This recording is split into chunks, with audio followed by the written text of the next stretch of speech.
के इस नवनिर्मित योग कुटीर में श्री प्रभु जी के चरणार बिंदों में एक अत्यंत महत्वपूर्ण और पवित्र दिवस पर उनकी लीला कथाओं, उनकी महिमाओं का गुणगान कर रहे हैं, श्रवण कर रहे हैं, कथन कर रहे हैं, क्योंकि पढ़े सुने अनुमोदन करें। तो और ये पवित्र दिवस और ये महत्वपूर्ण दिवस इसलिए भी है कि इनका जो पवित्र प्रणय सूत्र बंधन हुआ था वो आज के ही दिवस पर दुर्गाष्टमी वो भी पवित्र शरत काले महापूजा क्रियते याच वार्षिकी। तो नवरात्र वैसे वर्ष भर में लगभग 4 आते हैं, 2 गुप्त नवरात्रे आते हैं और 2 ओपन नवरात्रे आते हैं। उनमें भी जो शरत काल के नवरात्र हैं उनका अन्य नवरात्रों से अधिक महत्व माना गया है। इसीलिए दुर्गा सप्तशती में कहा शरत काले महापूजा क्रियते याच वार्षिकी। तो ये शारदीय नवरात्रों में दुर्गाष्टमी के शुभ अवसर पर ये बड़ा ही अद्भुत संयोग है कि प्रभु जी के चरणार बिंदों में, क्योंकि ये भी शक्ति की ही उपासना है, क्योंकि नास्ति योगात् परम बलम्। तो योग का कथन, श्रवण, मनन, चिंतन वो शक्ति की उपासना है, शक्ति की साधना है। तो आज हम एक महान योगावतार योगेश्वर प्रभु रामलाल भगवान की जो योग महिमा है, योगैश्वर्य है, उसकी चर्चा कर रहे हैं। तो और योग जो फलीभूत होता है वो गुरु चरण कमलों के की दिव्य कृपा अनुकंपा से ही प्राप्त होता है। गुरु चरणों के स्पर्श के बगैर, गुरु चरणों की दिव्य जो कृपा है, दिव्य सुगंध है, उसकी अनुभूति किए बगैर योग मार्ग में सफलता का मिलना बहुत ही कठिन है, या नाम ये समझो असंभव है। अब गुरु की जो महिमा है और गुरु की जो पूजा है वो उनकी आज्ञाओं का अनुपालना ही गुरु की पूजा है। मंत्र मूलम गुरोर वाक्यम, गुरु का वाक्य ही, गुरु के मुख से निकले हुए आदेशों का अक्षरशः पालना और उसके प्रति अपना सर्वस्व समर्पण ही वास्तव में गुरु पूजा है। और गुरु भक्ति योग अन्य सभी योगों से ऊपर है। लेकिन गुरु की भक्ति कैसे होगी ये विचार करने की बात। गुरु किसी एक स्थान से बंधा हुआ, एक जाति से बंधा हुआ, एक शरीर से बंधा हुआ प्राणी नहीं है। गुरु एक तत्व है, वो एक मनुष्य नहीं है। इसलिए सारा ब्रह्मांड गुरु का परिवार है। गुरु का कोई एक परिवार नहीं होता। गुरु सारा ब्रह्मांड उनका परिवार है, सारा ब्रह्मांड उनका रिश्तेदार है। लेकिन आपकी दृष्टि, आपकी भावना अपने सद्गुरु के प्रति कैसी है, इसका महत्व। अब तो देखिए, एक उदाहरण हम लेते हैं कि राधा स्वामी के जो सद्गुरु हुए चरण सिंह जी महाराज, तो चरण सिंह जी महाराज के पिताजी का नाम सरदार हरवंश सिंह। तो हरवंश सिंह जी के सबसे छोटे बेटे चरण सिंह थे, और जो हरवंश सिंह जी के पिताजी थे यानी चरण सिंह जी महाराज के दादाजी, उनका नाम था सतगुरु सावन सिंह जी महाराज। बड़े महाराज जिनको कहा जाता है। बड़े महाराज ने अपना शरीर त्यागने से पहले सरदार बहादुर जगत सिंह जी को गुरु गद्दी सौंप दी थी, जो प्रोफेसर फुल्लाह 3 साल वो गुरु रहे। बाद में उन्होंने चरण सिंह जी महाराज अपने शरीर छूटने के 2-3-4 दिन पहले। अच्छा, मैं ये इसलिए बता रहा हूं गुरु की महिमा की बात। तो एक दिन सरदार हरवंश सिंह जी महाराज, हरवंश सिंह जी जो कि अपना खेती किसानी और अपना घर बार देखते थे, लेकिन उनके बेटे गुरु सदगुरु थे चरण सिंह जी महाराज। एक दिन उनके पिता उनके चरणों में गिरकर रो पड़े। सरदार हरवंश सिंह जी कहने लगे, गुरुदेव, सदगुरुदेव, मैंने हमेशा ही आपको अपने सदगुरु के रूप में देखा है। कभी भी मैंने सपने में भी आपको अपने बेटे के रूप में कभी नहीं देखा, न माना। लेकिन मैं बहुत ही मतलब मुझे बहुत भय लग रहा है। कहा कि आपको किस बात का भय? बोले, एक संत प्रवचन कर रहे थे और मैं भी सुन रहा था। उन्होंने अपने प्रवचन में कहा कि सदगुरु के जो रिश्तेदार होते हैं, घर वाले होते हैं, उनकी सदगति नहीं होती। और फिर वो इतना कहकर रो पड़े कि देखिए, मैंने तो कभी आपको अपने बेटे के रूप में नहीं देखा, सिर्फ सदगुरु के रूप में देखा है। तो क्या मेरा क्या होगा?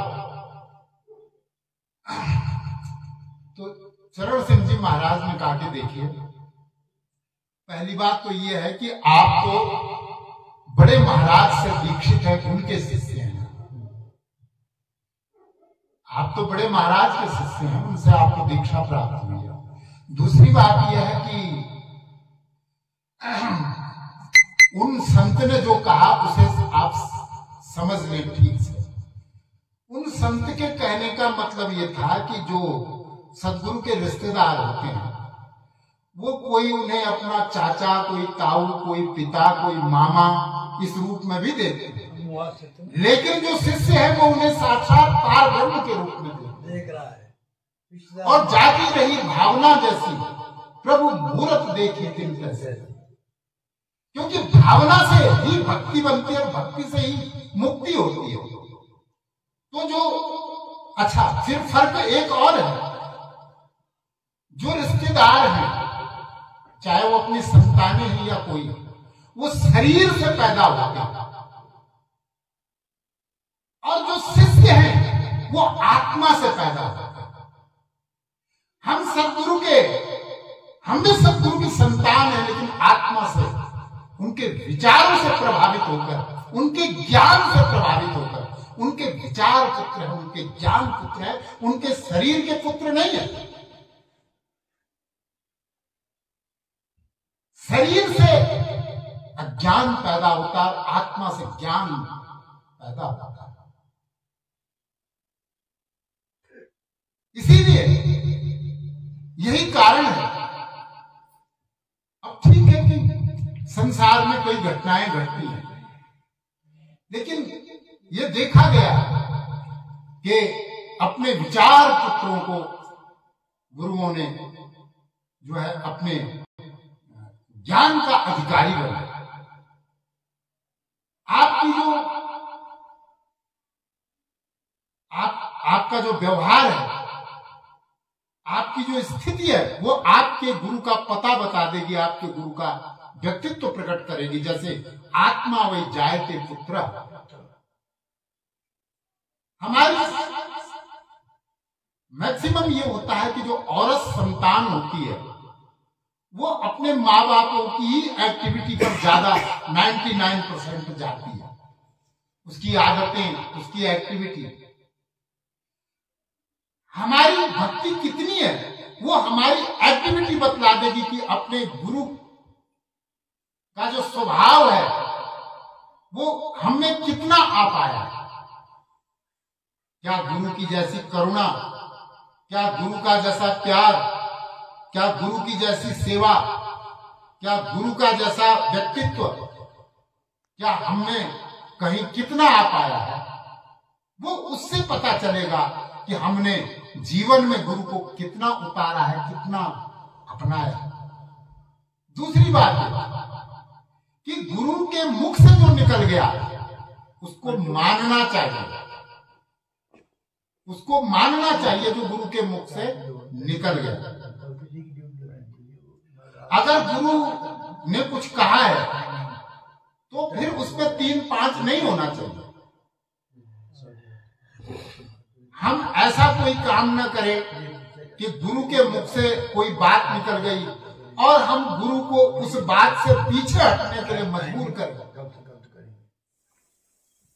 क्योंकि अगर हम ऐसा करेंगे कि गुरु ने कोई बात कही और हमें वो बात पसंद नहीं और हम अपने गुरु को उनकी बात से पीछे हटने के लिए मजबूर करते हैं, तो बेशक तत्काल उसका रिजल्ट न मिले, लेकिन कालांतर में उसका एक्शन रिएक्शन देखने को आएगा, यह निश्चित है।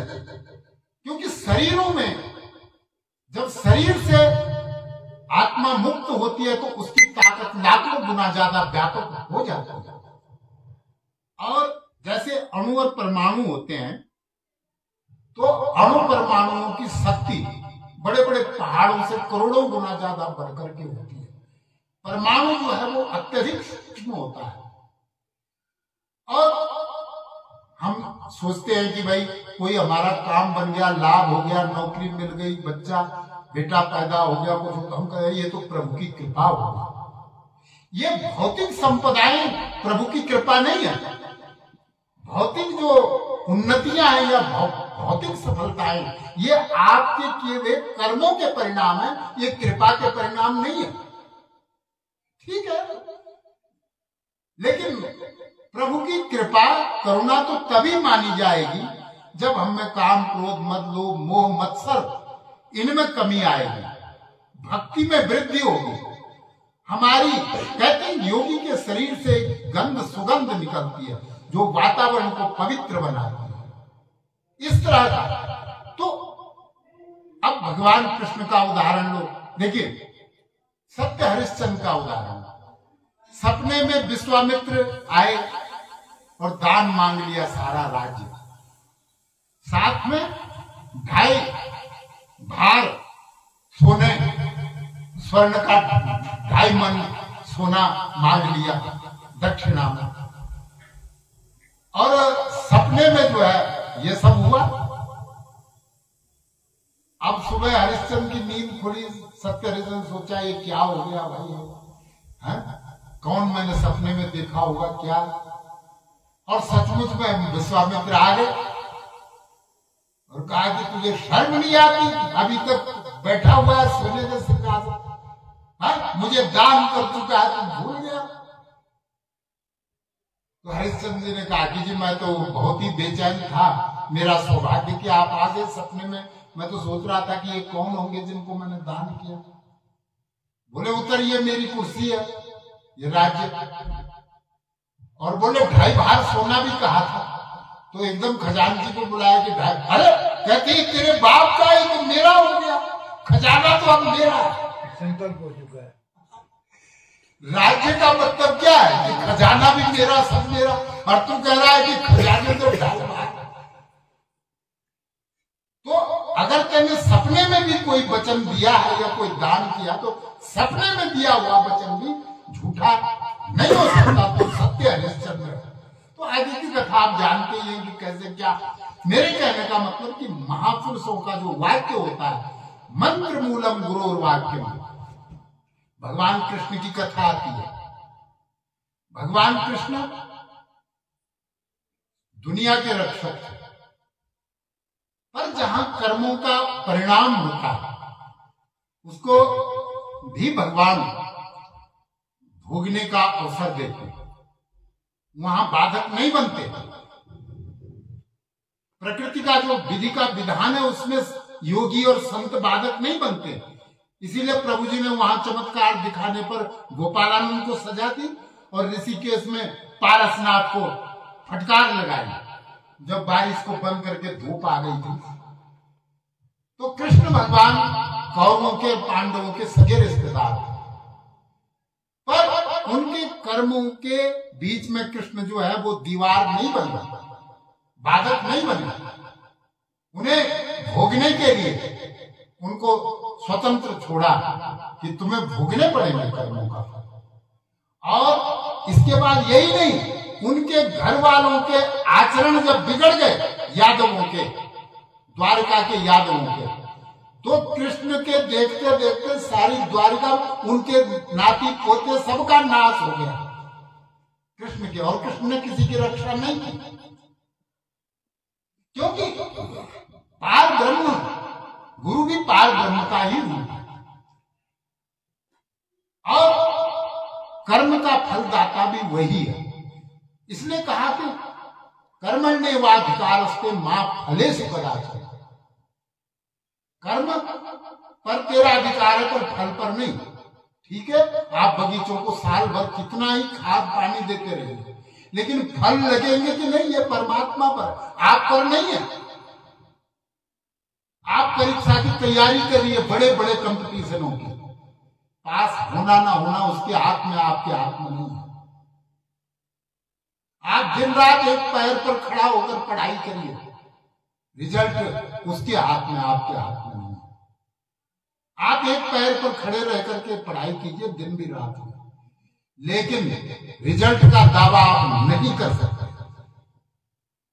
आप दवाइयां खाइए, उस पर आपका अधिकार है, लेकिन स्वास्थ्य पर और आयु पर आपका अधिकार नहीं है, वो उसके अधिकार। बीच में सूचना है, भगत लोग जो रात को जो पाठ करना चाहते हैं, वो अंशों किसको, बाबूलाल जी कर कौन लिख रहे हैं रात की सेवा, हाँ वो नाम लिखवा दें। अभी ठीक है, जो रात्रि का जो भक्त पाठ करना चाहेंगे, अपना अपना नाम आदरणीय बाबूलाल जी के पास अवश्य लिखवा दें। सुबह कब तक होगा? तो 7 तक सुबह 4 बजे, सुबह तो वैसे 4 बजे तक होता है पाठ, उसके बाद योग भक्ति मंजरी लगाई जाती है ना जी, 1.5 घंटे की योग भक्ति मंजरी। हाँ, 4 से 5:30 योग भक्ति मंदिर किसी के पास होगी, और तो अपना मोबाइल शुरू करके सुबह उसको लगा देंगे। अब गुरु की महिमा कैसी है, क्योंकि अब गुरु जी के पास क्या हुआ कि वहाँ जो वहाँ कश्यप जी जो परम प्रिय भक्त थे सदगुरु जी के, अब वहाँ उन्होंने एक बहुत बड़ा मकान बनाया करोड़ों रुपए का। अब उसमें जो फर्श डालने की, उस पर परिवार में मतभेद हो गया।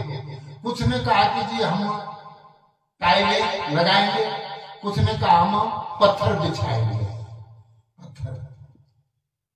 तो अब परिवार में कुछ लोगों ने कहा हम पत्थर बिछाएंगे, कुछ ने कहा टाइल लगाएंगे। अब वो जब मतभेद हुआ तो उसके बाद वो दोनों मतभेद हुआ, तो उन्होंने कहा चलो गुरुजी के पास चलते हैं, तो गुरुजी की जो आज्ञा होगी वैसा करेंगे। फिर वो सारा परिवार जो है गुरुजी के चरणों में आ गए। तो गुरुजी के चरणों में आए और प्रणाम मत्था टेका, बैठ गए। अब गुरुजी ने कहा हाँ भाई क्या बात है, तो उन्होंने कहा कि गुरुजी बात यह है कि हमारा बहुत बड़ा मकान बनाया करोड़ों रुपए खर्च करके, अब उसकी फर्श डालनी है, तो फर्श के बारे में हमारे मत अलग अलग है। आधों का मत ये है कि टाइल बिछाए, आधों का ये है कि पत्थर बिछाए। तो अब आपकी जैसी आज्ञा। उन्होंने कहा कि मिट्टी और गोबर का बनाओ, मिट्टी और गोबर का। अब जब ऐसा कह दिया तो उनके तो मुख फीके पड़ गए। उन्होंने मत्था टेका और सीधे बाहर निकल गए। उनके तो आंसू निकल गए कि करोड़ों रुपए का मकान और मिट्टी गोबर का तो अब जमाना भी नहीं है। अब गुरुजी ने कह दिया ऐसा, अब क्या करें। अब वो भागे भागे फिर ठाकुर साहब के पास, वही होशियारपुर। अब उनके सामने तो वो बड़े दुखी होकर के बोले कि जी हमने करोड़ों रुपए का मकान बनाया आदेश हो गया, और ये आदेश गुरुजी ने मिट्टी और गोबर का फर्श डालो। अब क्या करें। मकान तो बना हुआ है, फर्श डालने की बात, अब क्या करें? अब आप कुछ कृपा करवाओ गुरु जी से, हम क्या करें, फंस गया। अब ठाकुर साहब ने कहा अच्छा चलो भाई करते हैं कोशिश। फिर उन सबको लेकर के गुरु जी के पास आए, प्रणाम किया, मत्था टेका, और मत्था टेकने के बाद फिर गुरु जी से प्रार्थना की। वो भी आगे सिर झुका के सब बैठे, बोले गुरु जी इन पर दया कर, ये आपके पास फर्श काय का डाले पूछने आए थे, आपने कह दिया कि मिट्टी और गोबर का डाले। गुरु जी करोड़ों रुपए का मकान बनाया, मिट्टी गोबर का तो अब जमाना नहीं। जब ये पहले फैसला डिसीजन लेकर आते तो मुझसे पूछते क्यों? जब पहले इन्होंने डिसीजन कर रखा है तो मुझसे पूछने का मतलब क्या है? और अगर मुझसे पूछेंगे तो ठीक है, मिट्टी गोबर में ही होता है योग तो मिट्टी गोबर के ही मकान में होता है। अगर मुझसे पूछते हैं तो योग तो मिट्टी, योग तो जो है मिट्टी और गोबर के ही मकान में होता है, मैं तो यही जवाब दूंगा। बोले गुरु जी अब मिट्टी और गोबर का तो जमाना ही नहीं रहा, गुरु जी आप इन पर दया करो कुछ, अब ये क्या करेंगे, क्योंकि अब बोले जैसा मर्जी इनकी वैसा करें, जो इनकी मर्जी हो। अब पहले जब इन्होंने डिसाइड कर रखा है तो मेरे से पूछने क्यों आए? अब भाई मेरे से पूछेंगे तो योग तो मिट्टी और गोबर के ही मकानों में होता है, वो तो टाइल और पत्थर वाले मकानों में योग नहीं होता। तो हम तो यही कहेंगे, लेकिन अब ठीक है, इनकी जैसी मर्जी वैसा। हाँ, तो गुरु जी ने तो वो करना था ना, तो इसलिए उन्होंने तो कदम कदम पर गुरु जी के चमत्कार देखने में आते थे, कदम कदम। हमको कई बार गुरु जी के ऐसे दिव्य चमत्कार देखने में आए। तो एक बार शास्त्री जी और मैं दोनों ही वहां सितंबर के आसपास, वहां टीएस नेताजी ने हमको मतलब एक प्रकार से गुमराह करके बुला दिया। दोनों को हमको फोन किया कि गुरुजी ने वेद पर विचार करने के लिए आप दोनों को बुलाया। अच्छा, एक्चुअल में बात ये थी कि सत्संग वो लड़ी चल रही थी वहां से जालंधर से, सितंबर अक्टूबर में ना लड़ी चल रही थी, तो वहां प्रवचन के लिए चाहिए थे। तो हमको फोन कर दिया कि आप इतनी तारीख को होशियारपुर पहुंच जाए। गुरुजी ने बुलाया कि वेद लिख वो उस पर बात करनी है। अब हम दोनों भागे भागे होशियारपुर पहुंचे। जैसे हम गेट पर पहुंचे, गुरुजी टहल रहे। अच्छा, तो टीएस नेताजी ने गुमराह करके बुलाया आप दोनों को। जैसे अंदर से हम दोनों को देखा, अच्छा टीएस नेताजी ने गुमराह कर, हमने फिर अंदर के हमने कहा जी, उन्होंने कहा था कि वेद करता था काम तो कहता हुआ थे ने बोला है। हाँ बोले, तो फिर हमने मत्था टेका, हमने बैठे, हमने कहा जी उन्होंने कहा वेद के लिए बुलाया। फिर हम वहां गुरु जी के पास बैठे रहे। फिर मैंने अपने मन की, ऐसे हम दोनों से गुरु जी बात कर रहे थे बाहर बैठे, तो फिर मैंने कुछ अपना जो मुझे कुछ अनुभव ऐसे थे, मैंने गुरु जी से पूछा। तो बाहर गुरु जी कुर्सी पर बैठे थे, हम दोनों उनके चरणों में बैठे थे। तो वो उठकर एकदम अंदर चले गए, जवाब कुछ नहीं दिया, उठ करके अंदर चले गए।